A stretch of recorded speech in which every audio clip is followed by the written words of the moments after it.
तर जय शिवराय मित्रांनो, मी विकास रघुनाथ चव्हाण. तुम्हाला काय चार शब्द सांगणार आहेत. ऐकायचं असलं व्हिडिओ बघा, नाही तर द्यावर ढकलून. तर जय शिवराय मित्रांनो, मी आज धाराशिव विठ्ठलवाडीहून थेट कर्नाटकमध्ये विजापूरमध्ये छोटंसं बारकं गाव आहे, तिथं शिवछत्रपती शिवरायांची मूर्ती काढायला आलो. हे कशामुळे झालं तर इंस्टाग्राममुळे शक्य झालं. तर त्यामुळे म्हणतो मित्रांनो, लाजायचं नाही, कुणाला भ्यायचं नाही, काहीच नाही. तर आपल्याला असं वाटतं की आपल्या जवळची लोक आपल्याला काहीतरी म्हणतील काय, त्यांना तर भ्यायचंच नाही कधी. आपण असंच करायचं.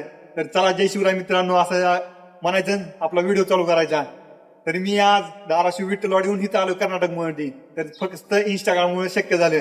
आपली जवळची चार लोक काय म्हणतील म्हणून याचा आपण कधी विचारच करायचा नाही. तरी मला आमच्या जवळची लय झालं 15-20 लाईक असते द्या, आमच्या दोस्ताच्या आमच्या घरचे असं मिळून 15-20 लाईक असते द्या, जेव्हा माझ्या जवळचे आहेत.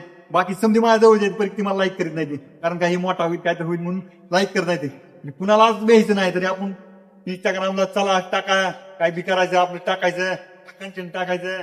अहो मी छत्रपती शिवरायांचे काढत असतो. ऑल महाराष्ट्र कर्नाटकमध्ये त्यांना मी जाऊन काढत असतो, काढतच आहे. मला भरपूर ऑर्डर येते तिथं, तरी मी जाऊन काढतोय. तरी मला पुढल्या पार्टीला टाइम देणं होणार झालाय, तरी मला माफ करा. तर मी आज ना उद्या तुमच्या इकडे येईल, तुम्हाला काढून देईल. एवढी माझी नम्र विनंती आहे. जय भवानी, जय शिवराय.